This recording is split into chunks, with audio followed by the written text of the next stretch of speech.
Assalamualaikum warahmatullahi wabarakatuh. Saya panjatkan puji syukur kepada Allah Subhanahu wa taala yang telah memberikan kita keselamatan dan kesehatan agar dapat membuat tugas video dari mata kuliah agama Islam ini. Pertama-tama izinkan saya memperkenalkan diri dan rekan-rekan saya. Kami dari kelompok 5 lokal A2 yang mendapat materi akhlak dalam bekerja, atau bisa kita jabarkan bagaimana menerapkan akhlak yang baik dalam bekerja.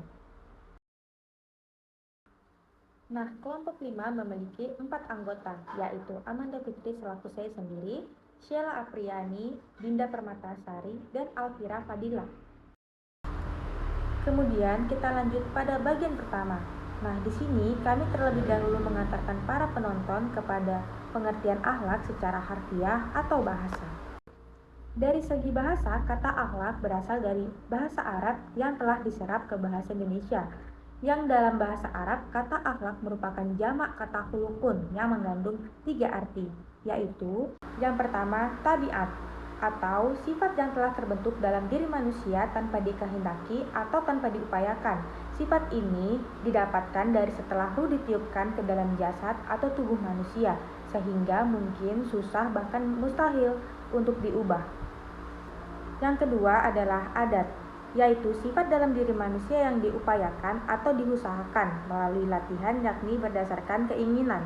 Sifat ini didapatkan jika seseorang memiliki keinginan atau keharusan untuk mendapatkannya, sehingga ia berlatih atau memaksakan diri untuk mendapatkan sifat ini. Kemudian yang ketiga atau yang terakhir adalah watak. Jangkauannya meliputi hal yang menjadi tabiat dan hal yang diupayakan sehingga menjadi adat kebiasaan. Secara singkat, kata akhlak yang berarti kesopanan dan agama atau bisa disebut budi pekerti.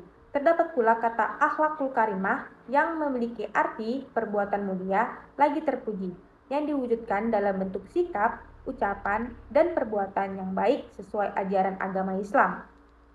Bisa kita simpulkan, akhlakul karimah ini adalah sifat atau perilaku yang harus kita tanamkan secara paksa kepada diri kita untuk mewujudkan sikap dan perbuatan yang baik menurut ajaran agama Islam. Oke, baik. Langsung saja nih teman-teman. Di sini saya akan membahas tentang makna dari akhlak dan makna dari hakikat. Yang terlebih dahulu akan saya bahas di sini adalah makna dari akhlak. Jadi akhlak itu merupakan sifat yang tertanam dalam jiwa kita yang menimbulkan perbuatan-perbuatan dengan mudah dilakukan tanpa perlu kepada pemikiran dan pertimbangan. Jadi ini langsung murni ya teman-teman, dilakukan karena jiwa kita. Jadi nggak ada unsur pemikiran dan pertimbangan yang ada di sini. Selanjutnya yang akan saya bahas di sini adalah makna dari hakikat, di mana untuk hakikat ini sendiri dalam Kamus Besar Bahasa Indonesia, secara etimologi pengertian hakikat adalah kenyataan atau fakta yang sesungguhnya. Menurut laman dictionary, hakikat bisa berbentuk sebagai kata kerja atau kata sifat. Nah, selanjutnya adalah prinsip akhlak. Dalam ajaran agama Islam, sumber dari segala sumber hukum Islam adalah Al-Quran dan Sunnah Nabi Muhammad SAW. Sehingga maksudnya teman-teman, baik buruk dari segala ucapan, perbuatan, dan sikap dalam Islam diukur dari kedua sumber itu. Baik teman-teman, selanjutnya adalah macam-macam akhlak. Akhlak terbagi menjadi dua bagian. Yang pertama adalah akhlak terpuji dan yang kedua adalah akhlak tercela. Akhlak terpuji atau akhlakul mahmudah atau akhlakul karimah adalah sikap dan tingkah laku yang mulia dan terpuji terhadap Allah Subhanahu wa taala, terhadap sesama manusia dan terhadap lingkungannya. Seperti yang dijelaskan dalam surah Al-Qalam ayat 4 yang berbunyi Wa innaka la'ala khuluqin azim, yang artinya sesungguhnya engkau benar-benar berbudi pekerti yang agung. Surah Al-Qalam ayat 4. Contoh dari akhlak terpuji adalah yang pertama, bersikap ikhlas. Artinya, ketika kita melakukan sesuatu, kita harus melakukannya dengan ikhlas tanpa mengharapkan imbalan apapun. Yang kedua adalah bersabar. Artinya, kita harus menahan diri daripada kesulitan dan berbagai ujian yang Allah berikan kepada kita, serta kita niatkan untuk mencari ridhonya. Yang ketiga adalah bersikap takut. Artinya, kita harus selalu merasa takut dalam melakukan segala hal-hal yang melanggar perintah Allah karena takut akan siksaannya. Dan yang keempat adalah bersikap jujur. Artinya, ketika kita melakukan sesuatu, kita harus melakukannya dengan bersikap jujur dan tidak berbohong sedikit pun, dan tidak berbuat curang sedikit pun. Macam-macam akhlak. Salah satunya adalah akhlak tercela. Akhlak buruk atau tercela al-akhlakul mazmumah, yaitu sikap dan tingkah laku yang buruk terhadap Allah SWT, sesama manusia dan makhluk lain serta lingkungannya. Dalil akhlak mazmumah atau perilaku tercela tertuang dalam Al-Quran Surah Al-An'am ayat 151 berikut ini. Bismillahirrahmanirrahim.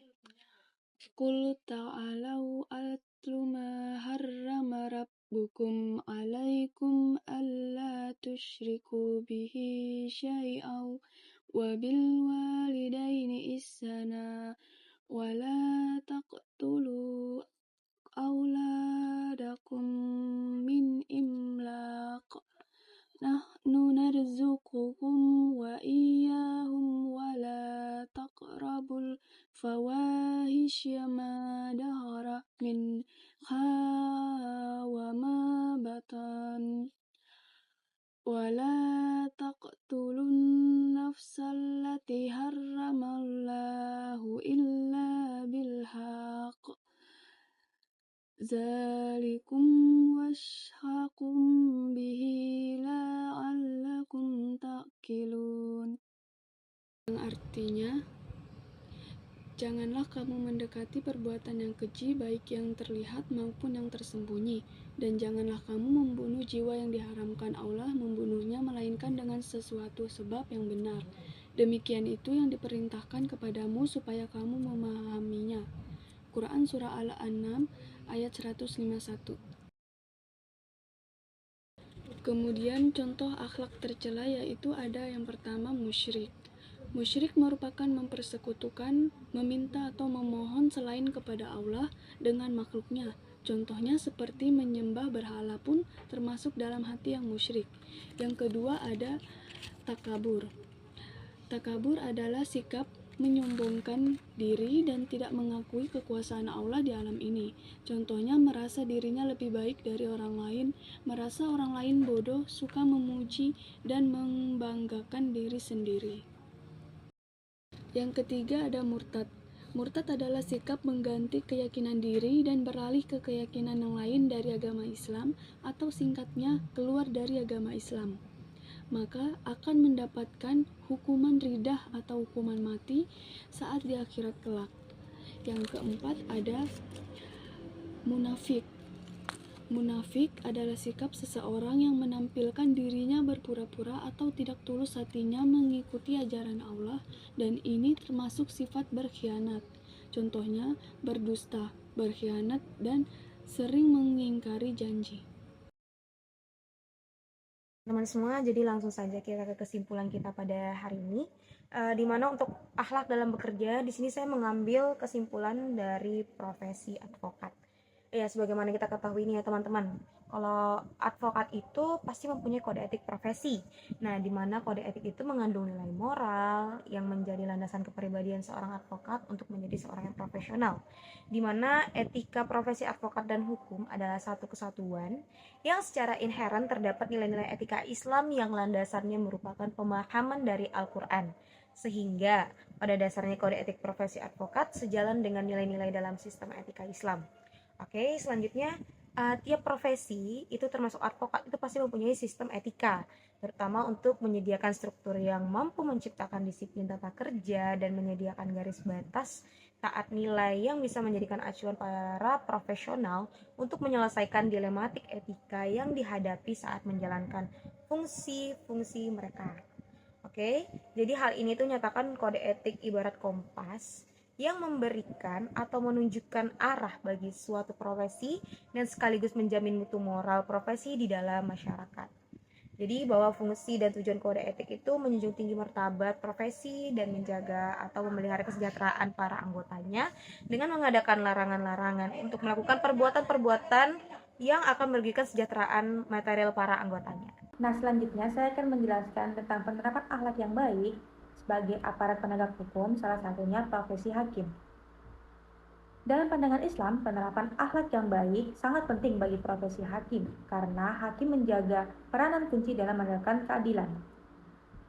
Akhlak yang baik mencakup kejujuran, keadilan, amanah, dan sikap sabar.